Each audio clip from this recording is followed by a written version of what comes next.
Hello and welcome, ladies and gentlemen. In today's video, I would like to share with you a very important topic. I would like to go and continue dig deep into the crypto series. Would like to clarify one really important question everyone should understand who is actually buying or holding or thinking to buy any cryptos or trading or investing in any blockchain projects. So, what is the question? The question is basically how exchanges acquire the tokens, basically. What are the ways they actually acquire tokens, how they provide them to you, and where they get them, basically, where they get cryptos and how many ways are actually for them to get the cryptos. So, first of all, there is this direct purchases from projects. So that means some exchanges buy tokens directly from the blockchain projects or token issuers. This can happen during initial token sales, ICOs, STOs, IEOs, or through direct negotiations with the project teams. That's basically like stock IPOs.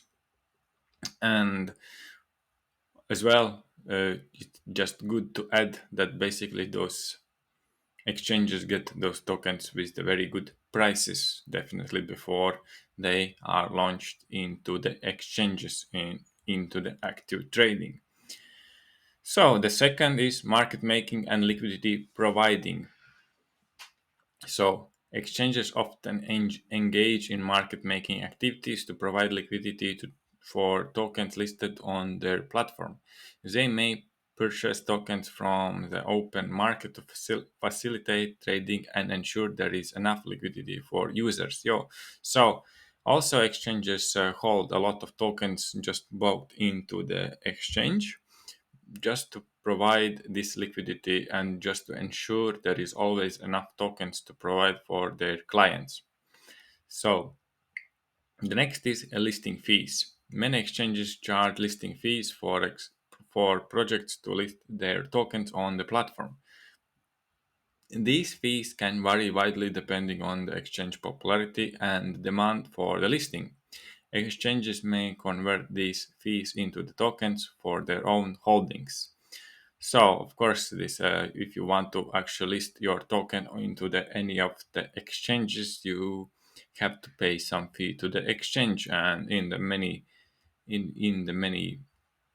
occasions, actually, it is tokens, but you pay to exchange. So the next one, token swaps and airdrops. Some tokens may be acquired through token swaps or airdrops. Token swaps occur when projects migrate from one blockchain to another or upgrade their tokens, and exchanges may participate in these swaps. Airdrops involve distributing tokens for free to users, and exchanges may receive a portion of these tokens if they support the airdrop. So also basically they get the tokens for actually connecting the project maker to actually the client. So basically they are in any way they are fulfilling this middleman function. But as well it is good to know that there is not only centralized exchanges, there are also decentralized exchanges, and that means that basically you can buy also tokens without a middleman straight from the miners into the blockchain. So that typically requires larger gas fees, but in other sense, it's also an option to acquire the tokens. So the next one is partnership and investments. Exchanges may from partnerships with the blockchain projects or invest in promising projects. As part of these partnerships or investments, exchanges may receive tokens. So yeah, that's basically kind of overlay also with the first point, but that's how this system works. So the next is mining rewards. In the case of decentralized exchanges or DEXs, the exchange may earn tokens as mining rewards for validating transactions on the blockchain network. So it is if you actually are filling this role as a actually transaction validator, then basically you are this miner and that means that you also get those rewards for this validating process. So, staking rewards. Some exchanges support staking for certain tokens. By staking these tokens, exchanges may earn rewards in the form of additional tokens. So, that is also the way how they actually get the tokens. And the tokens for services. Exchanges may receive tokens as payment for various services they provide, such as marketing, advisory, or technical support to blockchain projects. So basically, the fee for the services. So, and overall, exchanges employ a combination of strategies to acquire tokens depending on their business goals, regulatory considerations, and market demand.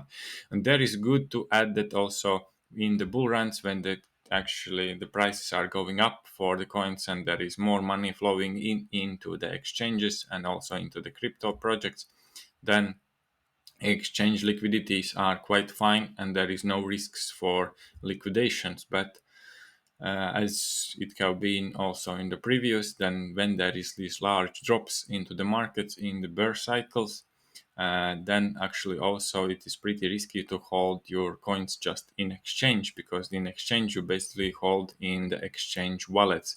Wallets means that you can, it's actually this hash rate 50 symbol hash rate, that is your basically the wallet, and this wallet actually holds all of the transaction information regards your portfolio. So if you hold it on the exchange, you hold it on the exchange's wallet. So therefore, if they are being liquidated, then you basically lose also your tokens. So therefore, in the bull run, okay, it's safe to also store your tokens and crypto projects into exchange, centralized exchange. But in the bear market, definitely use your own wallets, your own code, and your own keys to this code.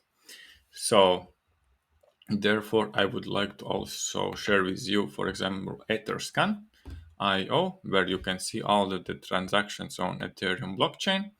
So, for example, like 13 seconds ago, there have been such kind of transaction. Let's see, maybe there is some larger transactions to share with you.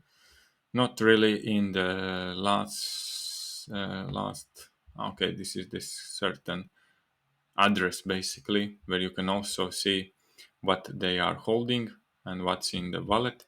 But you can also check all of the transactions live into the exchange. You can see basically these all transactions happened 8 seconds ago. Let's see if there is something big.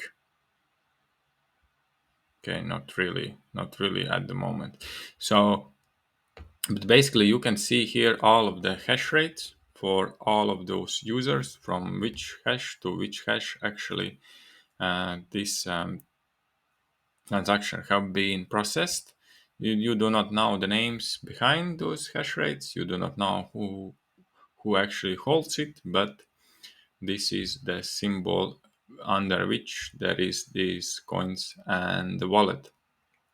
So therefore, also these keys are quite important to be in the secure place, so your hash cannot be hacked.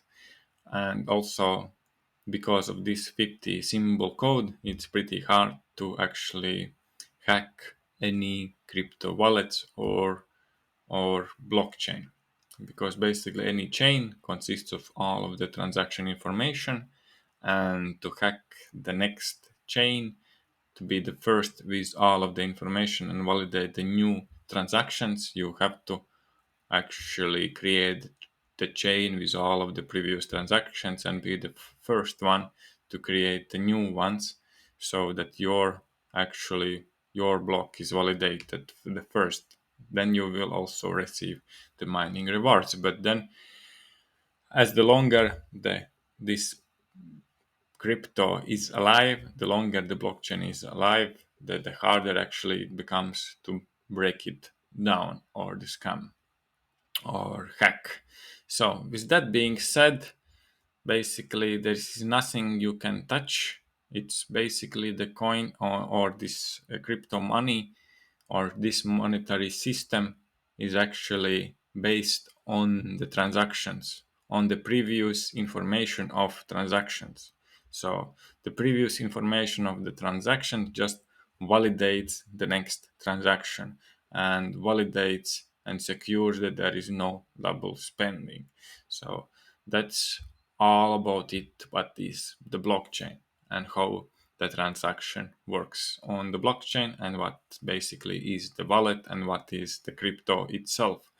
So, with that being said, thank you for your attention. Hope this also helped you. Next time we will dig deep even more so you can also understand more into the details any aspect of this monetary system. Thank you very much and see you next